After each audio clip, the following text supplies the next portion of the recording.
Hey Gators and sports fans, get all your Gator talk, news, analysis, and opinions on the Pod Up with Matthews in the Morning podcast. Find us on your favorite podcast platform or watch us on Facebook Live between 8 a.m. and 9 a.m. every weekday. Pod Up, because we are Gator fans. So say it's great to be a Florida Gator. Good morning. Welcome to a Monday edition of Pod Up with Matthews in the Morning from the Crime Prevention Security System Studios, large enough to serve you, small enough to care. Got a good program lined up today. We'll have JC here in just a minute. We'll have Scott Carter. We've kind of given Scott a few weeks off in a vacation, but he's cranking back up into the swing of things. He's a senior writer for FloridaGators.com. If you missed it, we'll get to JC. We'll talk about it. I actually watched some of the Hall of Fame stuff. JC, good morning. You're on the Titan More Hotline. Yeah. How are you? I'm just great. I'm still dizzy over the golf I watched Tom Kim play yesterday. I love me some Ju Young Kim. I told you about him the other day. He just turned 20. Yes, you did. Yeah. First guy ever on the PGA Tour to win an event that was born in the 2000s. Yeah. No, wait. Yeah. Is that right? Yes. Yeah. That's right. Yeah. Yes, you're right. Yeah. Yes. And he's the first guy to ever win a tournament, too, after making a quadruple bogey on his first hole of the tournament. It's incredible. And, you know, his front nine yesterday was just I've never seen anything like it. 8 birdies, or 8 under par, I should say, with an eagle. My God. So that was kind of cool watching. And, you know, it's just kind of easing us into August here as we get ready. And, you know, you said that we were talking here a minute ago, 27 days before opening day, a 7:00 kickoff, man. I mean, if that doesn't get you excited while you're mowing your yard, miserable about your life, I don't know what would be. I mean, you could get out there and start thinking about and talking to your friends about football season coming, because here's what's going to happen. And it always happens year in, year out. We get all this anticipation and we get all this excitement.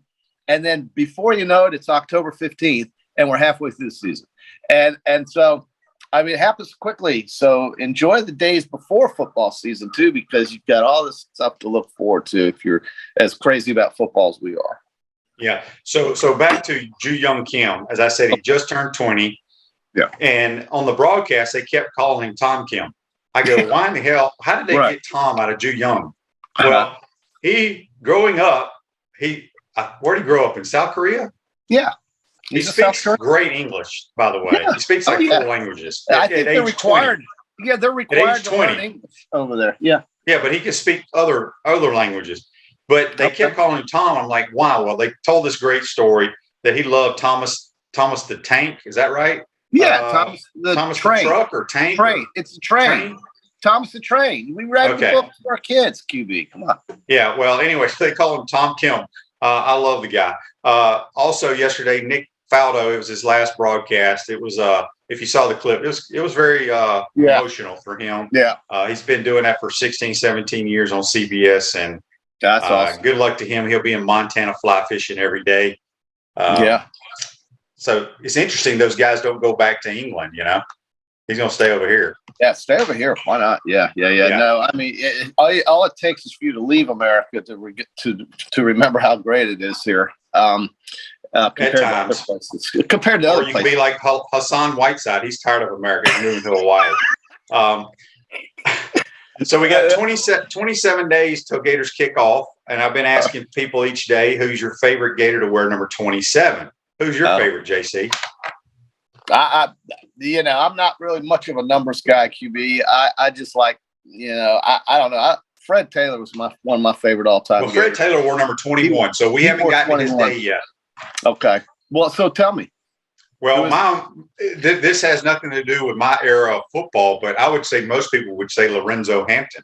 Wasn't he 27? I think that's right. Yes. Well, he's number 7. Oh, okay. Yeah. I don't know. I don't know. Well, it was before my time. No, I think it was 27. I can't remember either, but he did have a 7 on his shirt. That is absolutely right. Another one of my favorite numbers, and this has nothing to do with what you're talking about, though, was 89. And 89 was Wes Chandler. Tyrone Young was number 7. And like you said, that has nothing to do with 27 days from kickoff. I know. Well, listen, I'm sorry, I can't quite remember the numbers. Yeah, Cliff says he thinks Lorenzo wore number 7. Oh, there was one. I thought we had a tailback. Was it Neil that wore 27? Oh, yes, Neil. That's who it was. It was Neil. I knew it was one of those. Did somebody just tell you that? Somebody had to just tell you that, QB. Yeah, I think Neil Anderson. I want to see Neil probably today. Lorenzo was number 7, and I think Neil was 27. I'll ask Neil today. That's not going to do us any good. Our loyal listeners will make sure we know. Sticking with college football, some kind of sad news out of Oklahoma. If you missed it, Kel Gundy, who played quarterback there, been a receivers coach with the program for almost 30 years, resigned last night. Oh. And over a comment that he made in his wide receiver meeting room, and it's a shame how it happened. From reports they were watching tape. There was one kid not paying attention, so he went over and picked up his iPad, and I don't know if the kid wrote all this on there, but it had the N word, and Gundy was basically reading what was written on that. So now he has resigned at Oklahoma. A lot of people are up there going crazy. So, yes, Neil was number 27. So I think Neil's probably the greatest Gator to ever wear 27. Hands down. Also, your boy Urban is going back to the Big Noon kickoff show with Fox. Are you excited? No, the Big Noon is miserable. And just ask the fans in Texas what they think of Big Noon. I don't know. Listen, the TV deals are about to switch and about to change here soon. I think next year the Big Ten is going to sign a $1 billion contract. No, I'm not excited about Big Noon. I'm not really excited about Urban either. It's just because of what happened there in Jacksonville, and maybe this is more localized than it would be across the country because most people, especially those in Ohio, probably love him. But nobody likes noon kickoffs that I know of, except maybe guys like you and players, and certainly beat writers, they can get their stuff done. Mm-hmm. But it's not about that. It's more about the daily experience. It takes away so much from the local economy, these noon kickoffs. It's terrible because a lot of people leave instead of spending money on that Saturday. They just leave after the game. So it's a brutal thing, but the TV does what the TV wants, and that's what college football is run by right now. It's run by television, period, end of story. Forget about what the presidents want, what the coaches want, what the players want. Right now, it's about television. That's where the money comes from. Yep, no doubt about it. Some other news and notes around campus. A lot of Gators graduated this weekend. Another story, and we'll talk to Scott Carter when he comes on. Clifford Lett. Remember him, JC? Yeah. He came back and graduated this weekend. Good for Clifford. I mean, that's what, 40 years later? It's never too late. My mom got a political science degree when she was in her 50s. So, yeah, at UF, by the way. And then she taught there at UF, Natalie. So, political science, big deal. Good for Clifford Lett. Love it. Good story. Yep. Lauren says 9 is a good number. Me and someone else wore that number in college. Yep. Lauren, it's a pretty good number. There's no doubt about it. All right. I wanted to get to this is the first time I think in my lifetime I've ever watched, and I didn't watch it all, the induction of the Pro Football Hall of Fame. Right. I just happened to turn it on. I didn't even realize. I thought it was at nighttime, but it was during the day. And Tony Baselli his speech was outstanding. Bryant Young. Here's what hit me, JC. It lets you know I'm getting really old because these are guys that I played with, came into the league at the same time. Yeah. But Bryant Young, I don't know if people saw his speech, but it'll bring you to tears because he spoke about his son who died of cancer. But I thought Baselli was outstanding, and it was pretty cool. I mean, it's cool to see. I know Tony a little bit, not great, but he was excited. They said that more Jaguar fans were there than any other fan. So that's wonderful. They turned out. And Mark Brunell tried to get his coat on. Tried to fit the coat on Big Tony, because Tony protected Mark Brunell, and we have a mutual friend that knows Mark very well, and he's up there coaching with the Lions now. But Tony Baselli was the story, first and only Jaguar in the Hall of Fame, so that's cool. Yeah, I think Fred Taylor. I think Fred, since we mentioned Fred earlier, he's going to be one too, maybe. If Fred Taylor doesn't get in, they need to shut the Hall of Fame down. I mean, because it's not fair. Now he'll get in. He'll get in. He will. Andy asked on Facebook Live, brought to you by Mellon Law, how does Dick Vermeil get in? One Super Bowl, but not a great record. Well, it's all of the things is his whole resume. It's not just wins and losses, although that's a big thing. I think it's just the resume, the people that he came in contact with. You got to remember, he coached a lot of Hall of Famers, so obviously they're going to vote for him. I think that's a lot of how it works. And they're going to want him. They're going to lobby for him. They love their coach. You guys love your coaches, QB. I mean, the coaches kind of define and create the identity that you have today. I just watched Pete Golding talk about recruiting at Alabama, and his mannerisms and everything he said was literally Nick Saban all over again. There's such an influence that the coaches have on guys like you and players and assistant coaches that they're going to love Dick Vermeil. Their players, his former players love him. And so maybe it's a little bit more than just wins and losses. But hey, what's wrong with winning one Super Bowl, dude? That's not easy to do. How many Super Bowls do we have? 50-something? And so you've got multiple winners of Super Bowls, and then you got guys that won it once. Hey, if you're in that Super Bowl club and you won a Super Bowl, hell, you're a Super Bowl winning coach. Doug Peterson is. He's in Jacksonville. We don't know Doug Peterson from his playing days. We know him from his Super Bowl coaching. Well, he didn't play. He's like me. He sat on the sideline most of his career. I know, but he's on roster. But we don't know about anything he did on the field. It's about what he did as a coach. So Dick Vermeil, I think, deserved it. Yeah, of course I'm going to say that. I'm a Rams fan. So, right? Yes, very true. Mary says, amen on Fred Taylor.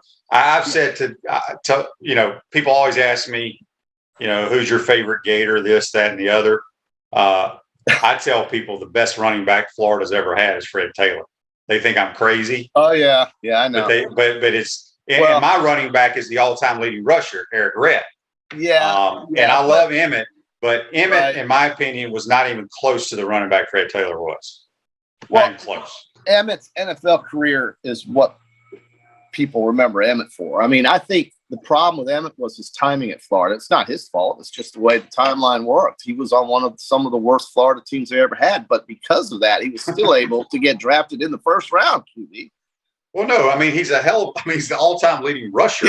Yeah. But I'm saying you put Fred Taylor in a uniform with a star on his helmet with that offensive line. Oh God! But Emmett was great. Yeah, no, I mean you're right. Everything he said was exactly right with that offensive line. Probably the best, some of the best in football history got to open holes for Emmitt Smith. But we all know about his vision and all this. But what Fred had was that speed that Emmett doesn't have, and power and strength. But Emmett also bounced off linebackers too, QB. I mean, it wasn't like he was getting. No, I'm not putting Emmett down. I'm just saying if somebody said you get to choose which running back you want on your team, I'm taking Fred Taylor because he had elite speed, he had elite power, he had elite movement in the hole. He did. So that's I don't know what else you want from your running back. Look at all the yards he ran for the crappy Jaguars. Okay. Yeah. No. Listen. He was one of my favorite all-time Gators. So certainly, I'm with you on Fred Taylor. Hall of Famer. No. Okay. Hang on a second. You got some messages. Cliff says you have to realize Emmett did in 3 years at Florida what took Eric and Fred 4 to do. That's not true. Fred Taylor split carries with Elijah Williams, Terry Jackson, he wasn't a full-time starter. Emmett got the football 35 times a game. You'll never. You can ask anybody that knows legitimate football. Dan, email the Hall of Fame. Fred is one of the greatest running backs I've ever seen in my life. God, yes. Are you in the market to buy or sell your home? Darlene Wiebe, a realtor with Caldwell Banker Emmett Parish, will provide you fast, friendly, and reliable service. Call her today at 352-562-1411 to help your dreams come true. Speaking with JC on the Titan MR Hotline, we'll be joined by Scott Carter from FloridaGators.com. Talk a little bit about practice, all kinds of stuff with him. So I probably I looked at people, I'm sure when Florida takes their team picture, I don't know if they've done that yet, in the stadium.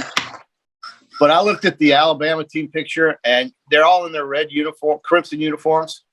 And then the coaching and the trainers and everybody else, there's almost as many of them in their white shirts. And Florida's probably going to look just like that, like it.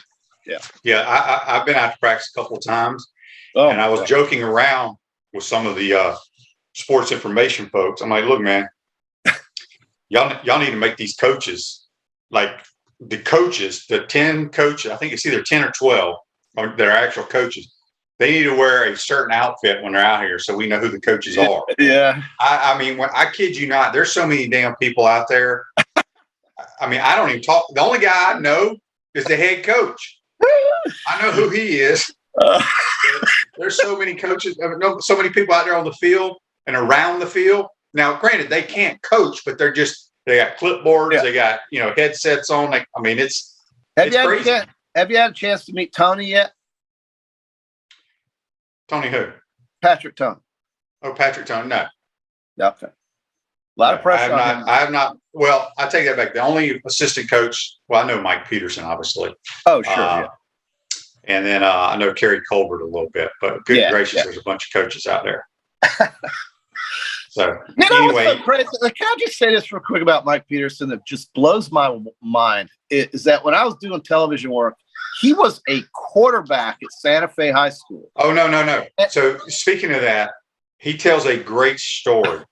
And I want to, because I think he was telling me that he wore number 9 at Santa Fe. He goes, I can't wait because I'm going to come in right after Shane leaves. I'll get number 9. And he'll tell this story, and I'll butcher it right now. He may have told it when he was on my show last year during COVID. But yeah, like the first day of fall practice when he got here, he was down there with the quarterbacks. Yeah, going through drills. Yeah, and eventually Coach Spurrier said, Mike, you need to go down there to the DBs. And he eventually went down to play like safety. Then they moved him to linebacker. Well, could you imagine if Mike Peterson had never changed positions? Yeah, no, absolutely right. And Quentin Dunbar is a defensive player now because that's how Quentin Dunbar is wide receiver at Florida, ends up playing in the league on defense. It's whatever they can get you at. But Mike Peterson, man, it just blows my mind because maybe one of the reasons why he was such a great linebacker is because he knew the quarterback position. He could read the quarterback. He knew what was going on back there. I don't know, but I do know this. He was a heck of a quarterback at Santa Fe, man. So I mean, nobody knows. A lot of folks don't know that about Mike. No, he's one of the greatest linebackers we ever had here in my opinion. Yeah. I saw this over the weekend and I screenshot it. Okay. It was talking about the Georgia Bulldogs making history. Listen to this. Has any college football program in the same year won a national title, had the Super Bowl winning quarterback, had the number 1 overall draft pick, and had a player inducted into the Pro Football Hall of Fame? And have more golfers on the PGA Tour. Well, they didn't throw that in there. We're talking football. No, sure. Yeah, listen, that's purely coincidental. Great. So I don't know if that they say that's never happened before. Yeah, so you got not. Just so people aren't if they're not familiar. Obviously, the Dogs won the title. Matt Stafford, former Georgia Bulldog, won the Super Bowl. The number 1 overall pick is with the Jaguars. I can't even think of his damn name.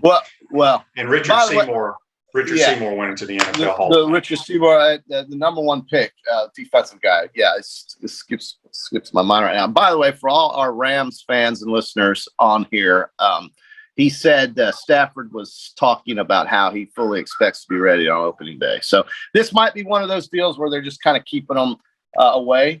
Does he really need training camp? Maybe just in limited amounts, but not a full. I mean, this guy has been around so long. He knows football. So yeah. Not worried. Think he knows a little bit? I think he knows a little bit about football QB. I don't think he's worried about training camp. I think he's worried about being healthy, and that's fine. He says he's going to be ready to go. By the way, you were talking to me the other day when we were talking on the show last week how I picked Oklahoma and in the Big 12, and then you said, well, what the hell? What's wrong with Baylor? And I agree with you now. I looked at Baylor. They got their quarterback shaping coming back. They've got the coach of the year. They're the Big 12 defending are they the defending Big? Yeah, I think they are the defending Big 12 champions. So now I'm back on Baylor. So just in case you're back on the bandwagon. Yeah, I'm back on Baylor. What about it seems like everybody picks Iowa State to make a run every year. It seems like. Do you know Iowa State has never won 10 games in a year? No, really, even with Blake Purdy and the other guy. No, they've never in the history of their program won 10 games in a year. Yeah, well, it's good. And everybody talks about Matt Campbell. Well, I think he's a really good football coach, but you watch Iowa State play, They play. It seems like they play not to win or not to lose or whatever that phrase is, because they just blow games. They'll be ahead, and the next thing you know, they get blown out. So I don't know, but yeah, college football's right around the corner. Didn't you say we're 27 days away from kickoff, but week 0 kicks off when? Oh, August 27th, a week before September 3rd. And one of the games I noticed on that schedule has Vanderbilt traveling to Hawaii. And Vanderbilt's favored by like a touchdown. They're a touchdown favorite against the Rainbow Warriors. My son went by the Hawaii Stadium where they used to have the Pro Bowl and when they played the Aloha Bowl or Hula Bowl. They're blowing that up. That place it's just awful. They don't play there anymore. They got their own stadium. Yeah, they got their own place. Yeah, they got their own place. That place, oh boy, old. But I say that though, and Vanderbilt here is a favorite, and they're traveling to Hawaii. Which, by the way, QB, this will be my last show till the 17th because I'm going there. So I gotta. What are you gonna do in Hawaii? I'm going to go to Luau's. I'm going to get a video of that. I'm going to go to Luau's. I'll bring you back something, QB. I'm going to bring you back some Kona coffee or something that you might like. I don't drink coffee, so don't waste your money. I don't either. You know, you and I are the only two people in America that can't stand drinking coffee in the morning. It's unbelievable. Everybody I talk to, whether in a business setting or a social setting, we go on trips, whatever. I got to go get my coffee. I need some coffee. That stuff is awful. I mean, it's so bad. So give me a V8 energy drink with a little caffeine in it. And by the way, Megan, I'm not drinking out of a can. Okay, there you go. I'm not going to get brain cancer, God forbid. And it's too late for that. But hey, listen, I cannot stand coffee. I've got 3 guys requesting Kona coffee because we're going to the Big Island first. So I got to buy this expensive, overpriced bag of Kona coffee for my friends. It's unbelievable. Why can't they just order it online? I know. I mean, I guess they could. That's what I would do if I really needed it. But I think it was just them saying, "Bring me something back, dude."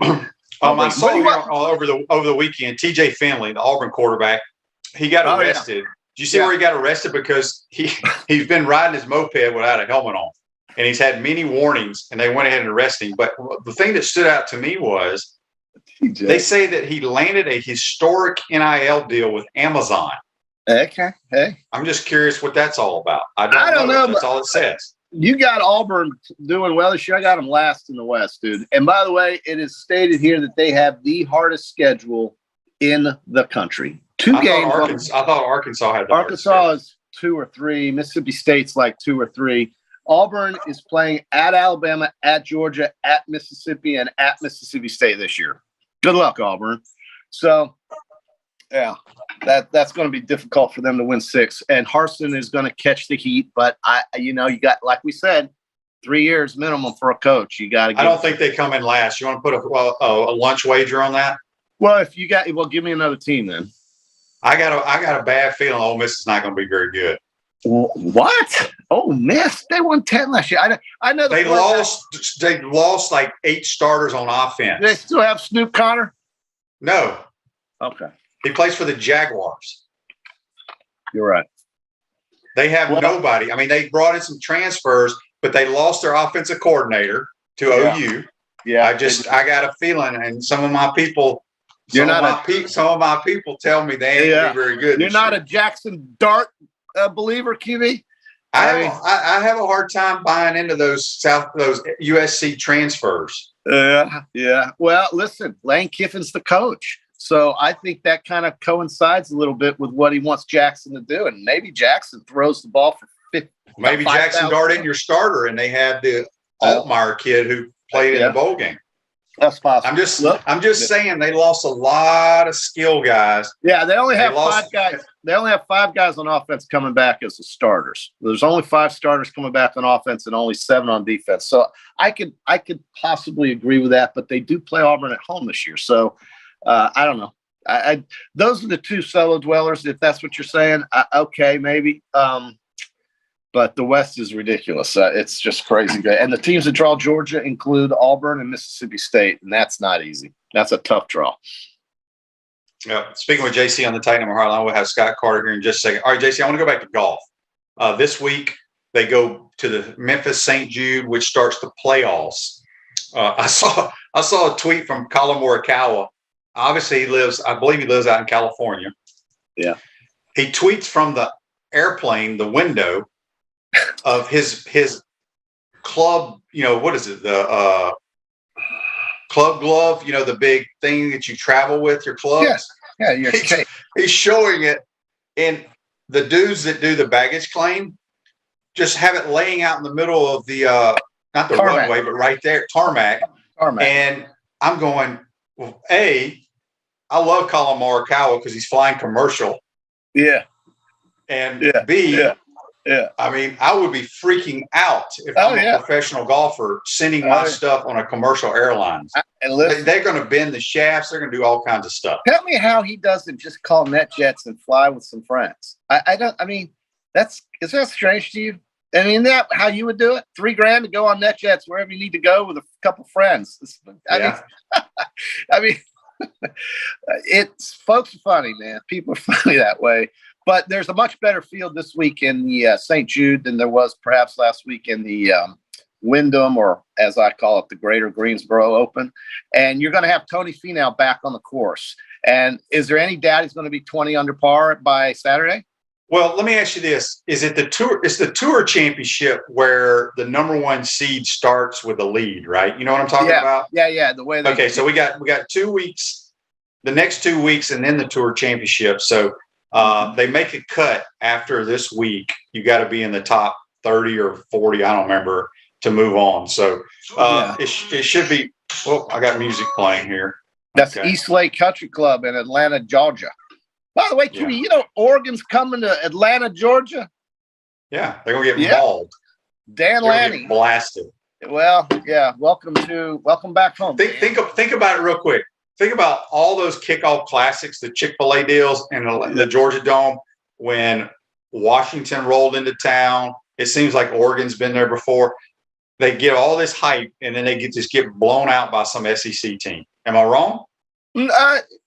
Well, I do remember Auburn and Oregon playing a very close game in Dallas too long ago. That's not in Georgia. No, it's not in Georgia. Now, games in Georgia don't go well for those teams. No.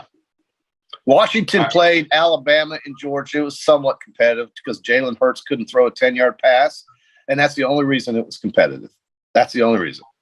Okay, Dan says TJ Finley has his own clothing and merchandise line on Amazon in case you need a TJ shopping tote. Why would his stuff be on Amazon? That's crazy. And Cade McNamara of Michigan has a clothing deal with Tom Brady. So, well, Tom Brady and TJ Finley are a little bit different, JC. I'm just saying these players are locking in these deals. Look, man, at Florida, these former players, I'm pointing at one, and others, you better stop selling the sunshine and the beach and start forking out the money, bro. Because that's how it's going to work from here on. It's going to be revenue sharing. In the Big Ten, Michigan, and one of the members of the Board of Regents there, Jim Harbaugh and the rest of them say, they're going to share. Players are going to end up sharing revenue because of the amount of money that they're about to close on with TV. That's what he thinks.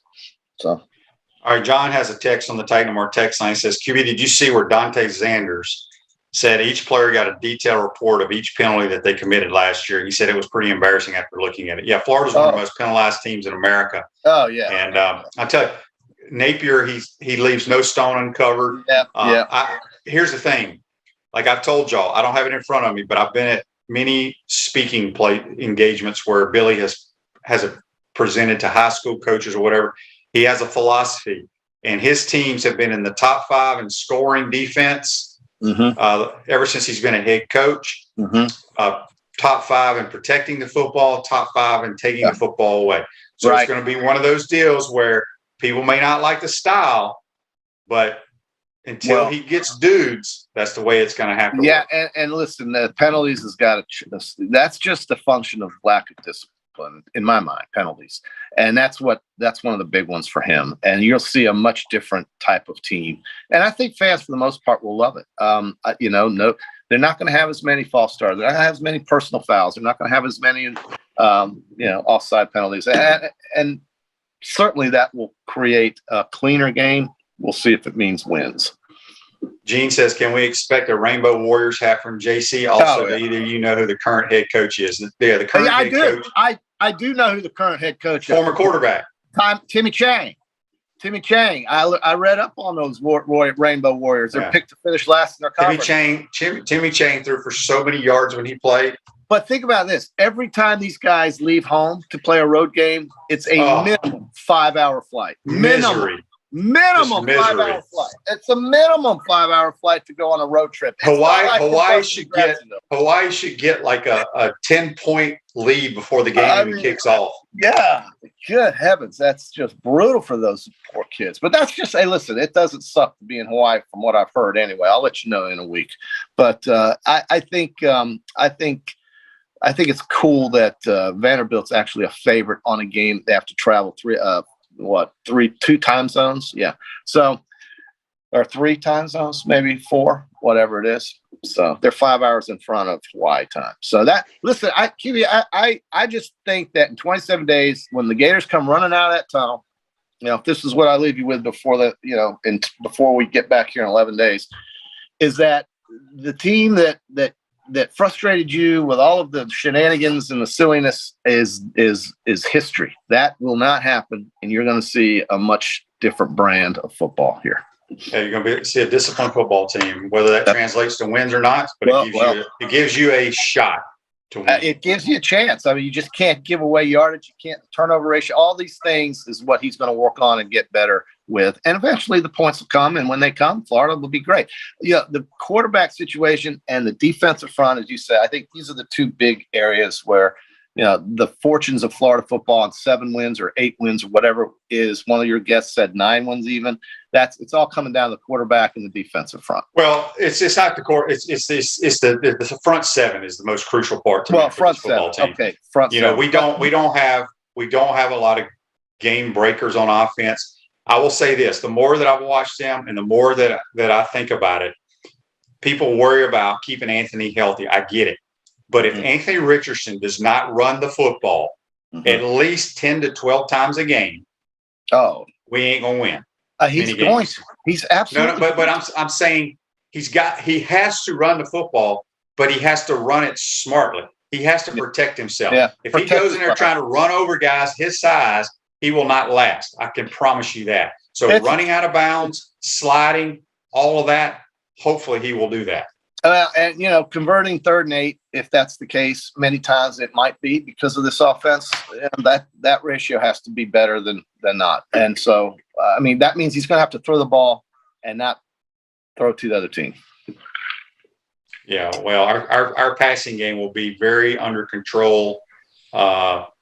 I think Shorter's going to have a good year. I think Shorter might. The best receiver on the football team is the Ricky Pearsall. It's not even close. That's not even close. Okay, but I still think Shorter could be a guy. Well, I hope. I'm not sold on him, but I am sold on Ricky Pearsall from what I've seen. Yeah. All right, we're going to get to Scott Carter, JC. Right. We'll see you in about. Do we have you when are you leaving on your trip? So I'll be gone tomorrow night, and that means I'll be 6 hours behind. Oh, okay. I thought you were leaving next week. Okay. All right. So have a safe trip, JC. Enjoy it.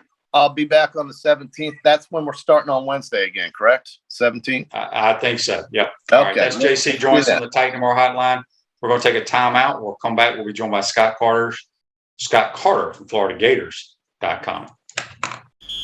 We want to take this moment to thank all our sponsors who keep the show going and pay the bills.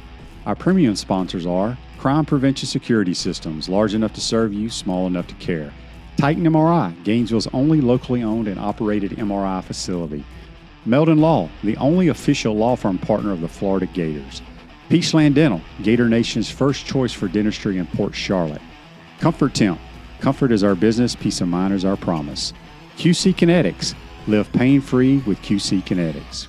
Our Gridiron sponsors are Auto ER, UF Bookstores, Celebration Point Town Center, Chris Doring Mortgage, Silverback Concrete Co., Ruse Ogra State Farm Insurance, Doreen Wiebe Realtor Caldwell Banker MM Parish. Our touchdown sponsors are Campus USA Credit Union, Adams Rib Company, Gator Dominoes, Celebrate Primary Care, Gator Bait Media, Okido America, Style Cuts, Ironwood Golf Course, Big Mills Cheesesteaks, MB Listing, McDonald's of Gainesville, 84 Lumber, Tropical Smoothie Cafe, Avra and Smith, Dowling Signs, Baker's Sporting Goods, Silver Cube Billiards and Sports Bar. If you are interested in promoting your business on the show, visit potupwithshane.com and click the Advertise button. Again, thank you to all the great businesses that support the show. If you like what we are doing here, make sure you follow us and support the businesses that support us. On August 11th, our restaurant Spurrier's Gridiron Grill will be celebrating our one-year anniversary, and we're inviting you to Celebration Point. Proceeds from the event will go to the Ronald McDonald House, and we'll have a spread of your favorite Spurrier dishes, as well as special guests, but you have to get a reservation. So go to spurriers.com right now and reserve your spot before it sells out. And thank you for a super first year. Go Gators! Welcome back to the Crime Prevention Security System Studios. Celebration Points where the Gators go to celebrate. And there's no celebration like the one-year anniversary celebration at Spurrier's Gridiron Grill. Join us on August 11th as we celebrate with a buffet of our best dishes, including a filet mignon carving station. Proceeds from the tickets will go to the Ronald McDonald House of North Central Florida. Make your reservations at spurriers.com today. And I know a guy that likes the filet mignon carving station, our man Scott Carter from FloridaGators.com. Good morning, Scott. How are you? I'm good, man. When you said that, it made me realize I haven't had breakfast yet. So filet mignon filling station, our carving station. I'm going to be there on, what is that, Thursday night? Thursday, I'll be there too. So we should have an who can eat the most contest at all the media boys. Who would win? That's a good question. I'm not for sure who would win. I would try not to win that one. That's what I don't want that. I don't want that honor. So. Yeah. Well, Scott, we appreciate you taking the time. Let's jump into it. First of all, I mentioned earlier with JC, we had some guys graduate, some current Gators, some guys that never played as Gators because of health issues, and then we had one Clifford Lett, who back in the late '80s went back and got his degree. That's pretty cool. Yeah, it is. Once in a while, we'll come across one of the stories, Shane, like Clifford Lett, and you're like, wow, not only do I remember him, he's a good basketball player, played on those teams with Maxwell, the M&M boys, and Dwayne Shinsis, and it was a chaotic time with the Gators basketball program at that time, but Clifford was sort of the stabilizer. And, of course, Chris wrote the story, but, yeah, he graduated Saturday. He made a promise to his late father, who passed away, I think, about 9 years ago, that eventually he was going to finish that degree. And, he just kept working at it and, taking an online class here or there. He lives down in Brevard County now. I think he's with the Parks and Recreation Department down there, has kids, has a family. But those stories, man, they always hit home because, it just shows you it is never too late. And congrats to Clifford Lett. And you're right, they had some Gator football players graduate over the weekend. I think Britton Cox Jr., Trent Whittemore, Dante Zanders, the current players, they participated in graduation on Friday, so they were not at practice, but big honor. And then a couple of guys who Gator fans are going to remember, Shane, for what might have been, but they came in the same class about 4 years ago, Randy Russell and James Robinson. And unfortunately, both of those guys' football careers were derailed because of medical issues, and they were ruled ineligible because of, medical issues. And, sometimes you see guys just kind of fade away or try to go play somewhere else and see if they can get cleared. But they stuck with it, and both of those guys graduated on Saturday. So, again, you don't see that very often, so that's pretty cool. Yeah, no doubt about it. Anytime you can graduate, that's a good thing. And a lot of times, some of these athletes, they're sometimes the first in their family to graduate. So, congratulations to them. Moving to the field, I've watched a couple of practices. I know you've seen a couple, and it's hard when you're just practicing against each other. You're still not in full gear. Anything stand out so far to you, Scott? I mean, a couple of things. I'm like you. It is hard to get much when they're just in shells, and they don't go into full pads until Tuesday. So I like that day. You kind of get a little bit more idea of what's going on. But, I'm like everybody else. I've watched this Devin Moore, the young defensive back, and he does look like he's going to be a contributor this year right away. And he's impressed me some just watching him in drills.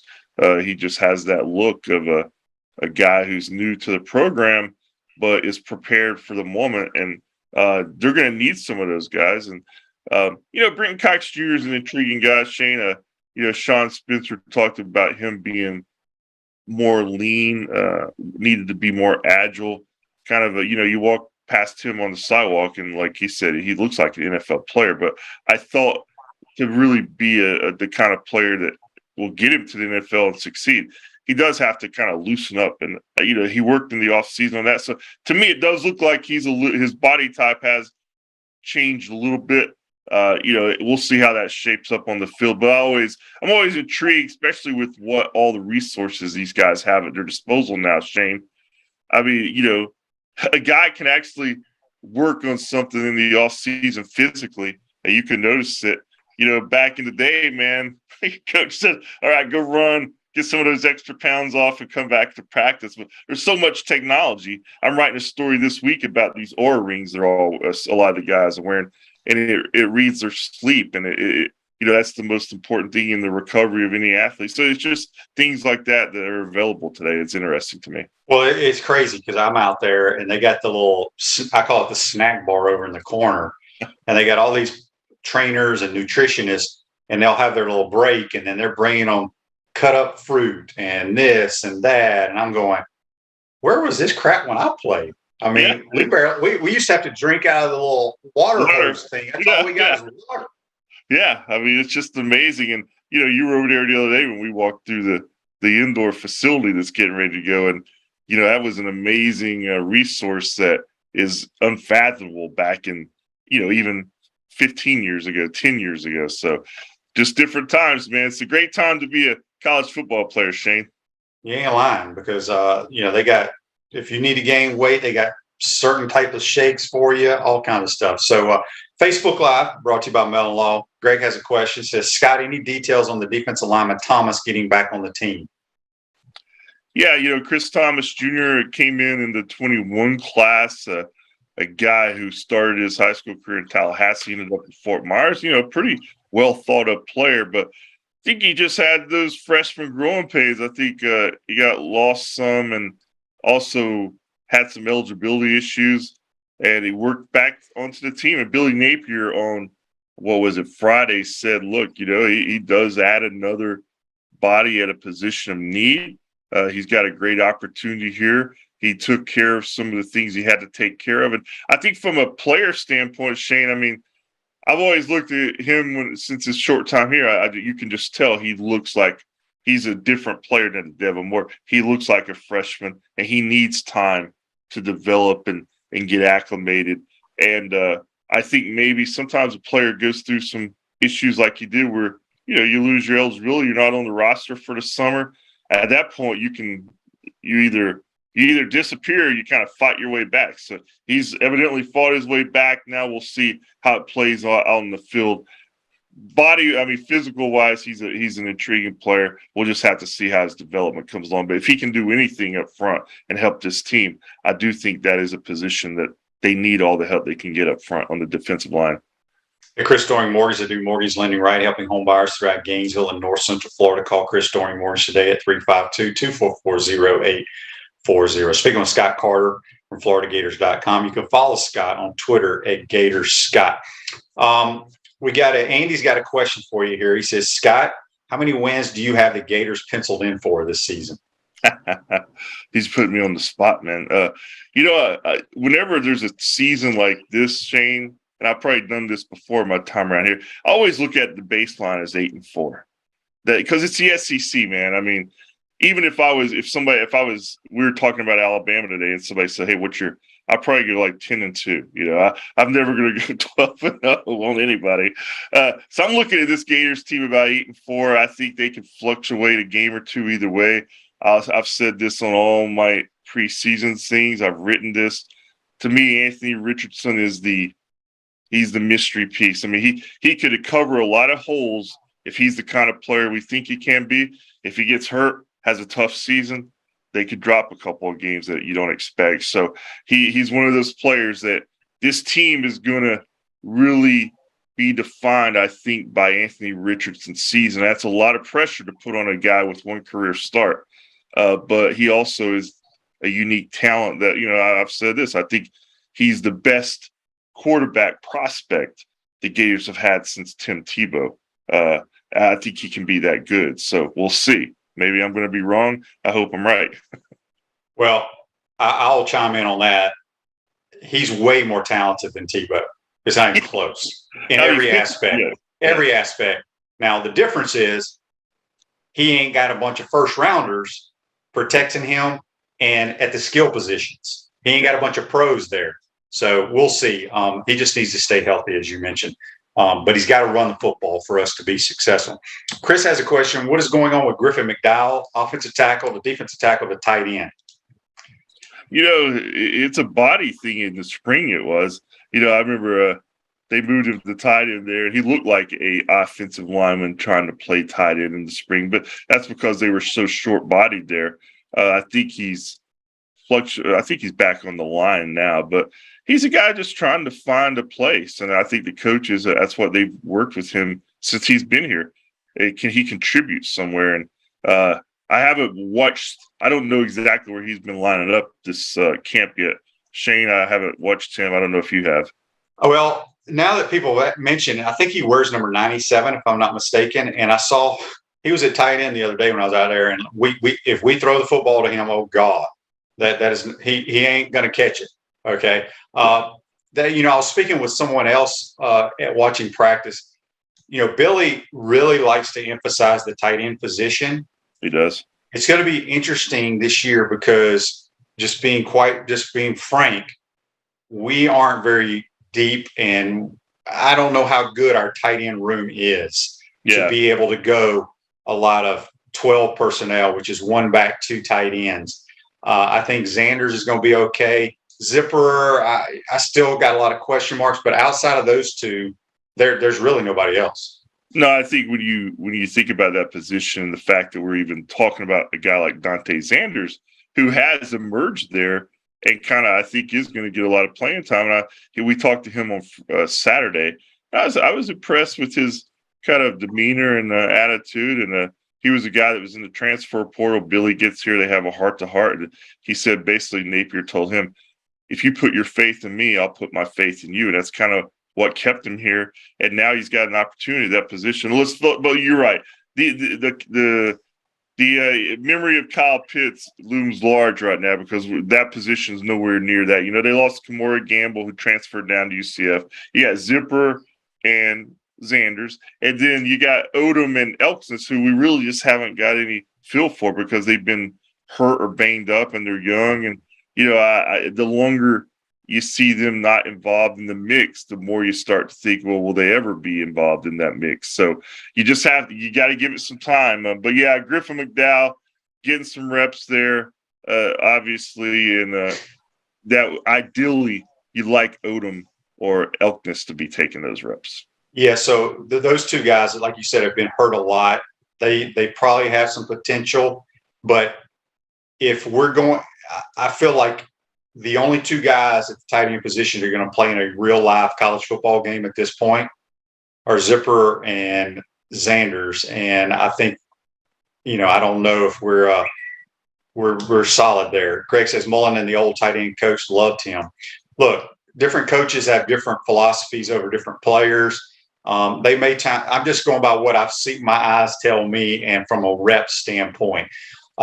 We had a question here real quick before we let you go, Scott. Andy says, no, not Andy. Dan. Any facilities, nuggets, or information out there? They're supposed to. What was that date they told us they were moving in? I mean, it's August 14th, which is what this Sunday is the target date, and I think they may get some stuff moved in this coming weekend and get some people actually working out of there. But it's going to be like moving into your new house, Shane, where there's still maybe the glass around the shower still needs to be installed, and the counters need to be polished and stuff. It's probably going to be that way for a while. But I just know the big ticket items, the technology, the kind of the shiny, flashy parts of that building are pretty much done, and we saw it ourselves the other day. I mean, I'm sure we're going to take a tour so people could see it, video-wise with the football crew and on FloridaGators.com. I think people are going to be impressed with that facility, but it's getting close. After all these years of talk, it is finally getting close to opening the doors, Shane. Yep, it's awesome. Okay, we just got a text. Last thing for you from the Titan Mart text line. Jimmy says, Scott, can you tell us what the biggest difference that you see in the way a practice is run between what Mullen and his staff did and how Billy Napier runs it? Well, maybe the short version. Yeah, every coach says it's attention to detail. Every little thing is, every moment is accounted for. I think I've seen that on another level with Billy Napier. And really just more people, Shane. I mean, he's got an army of people out there. There's more people than I've ever seen at a Florida football task that they're carrying out each moment of the practice. It's just like a assembly line, if you will, that keeps running out there on the football field. Scott, what's that going to do with our seating arrangement on the plane? Well, I know that they've got you on one of the wings and I'm on the other wing. We're on the outside of the plane this year, Shane. Now, okay. Good question. I don't know. I haven't heard any talk there. I don't know how many of those people go on game day. So we'll find out that together. That's a good question, because if so, we might need one of those double-decker planes, right? Yeah, no doubt. Scott, we appreciate your time, buddy. Let everybody know again. I know we mentioned it, where they can check you out on Twitter and all that good stuff. Yeah, I'm on Twitter at Gators Scott. And then, of course, their stuff's at FloridaGators.com. Myself and Chris Harry and the rest of the SID crew. They're putting stuff up there all the time. Good stuff, my man. Appreciate it, Scott. Take care. We'll talk to you soon, buddy. All right. See you, buddy. That's Scott Carter. Join us on the Titan More Hotline. Take our final time out. Come back and wrap up this Monday edition. We want to take this moment to thank all our sponsors who keep the show going and pay the bills. Our premium sponsors are Crime Prevention Security Systems, large enough to serve you, small enough to care. Titan MRI, Gainesville's only locally owned and operated MRI facility. Meldon Law, the only official law firm partner of the Florida Gators. Peachland Dental, Gator Nation's first choice for dentistry in Port Charlotte. Comfort Temp, comfort is our business, peace of mind is our promise. QC Kinetics, live pain-free with QC Kinetics. Our gridiron sponsors are Auto ER, UF Bookstores, Celebration Point Town Center, Chris Doring Mortgage, Silverback Concrete Co., Ruse Ogra State Farm Insurance, Doreen Wiebe Realtor Caldwell Banker MM Parish. Our touchdown sponsors are Campus USA Credit Union, Adams Rib Company, Gator Dominoes, Celebrate Primary Care, Gator Bait Media, Okido America, Style Cuts, Ironwood Golf Course, Big Mills Cheesesteaks, MB Listing, McDonald's of Gainesville, 84 Lumber, Tropical Smoothie Cafe, Avra and Smith, Dowling Signs, Baker's Sporting Goods, Silver Cube Billiards and Sports Bar. If you are interested in promoting your business on the show, visit potupwithshane.com and click the Advertise button. Again, thank you to all the great businesses that support the show. If you like what we are doing here, make sure you follow us and support the businesses that support us. Welcome back to the Crime Prevention Security System Studios, large enough to serve you, small enough to care. Ruse Ogre State Farm Office is a team of dedicated insurance professionals ready to help life go right with the right insurance options for you and your family. Visitogreinsurance.com. Give them a call, 352-240-1779. This Day in Sports brought to you by our good friends at Comfort Temp. Comfort is our business, peace of mind is our promise. Beat the summer heat and scale your air conditioners tune up today, keeping you chill in the Florida heat far away. Comfort Temp Heating and Air. Call us today, 352-376-2366. This day in 2004, John Elway is inducted into the Pro Football Hall of Fame. And if you missed it this weekend, go back and check out some of those speeches by those inductees. It was really good stuff. Our Peachland Dental, Gator Nation's #1 choice for dentistry in Port Charlotte, surrounding areas. It's time. Well, it's not time, but JC and I, we'll throw out our golf picks I'll get his picks, even though he'll be on a plane, but I'll get his picks for the weekend golf tournament. We'll be cranking up our Peachland Dental football picks here pretty soon. Greg asked Shane, have you and Sean Kelly started practicing yet? No, there is no practicing. I never practiced one time with Mick. Sean's been out at practice. He's trying to learn the team, obviously, but there's really nothing to practice. He's going to do what he does, and then I'm just going to tell you what happened. It should be fun, though. We're excited to get it cranked up. Should be an electric atmosphere there in the swamp against the Utah Utes. Hope you enjoyed today's program, folks. Have a great day. We'll see you tomorrow.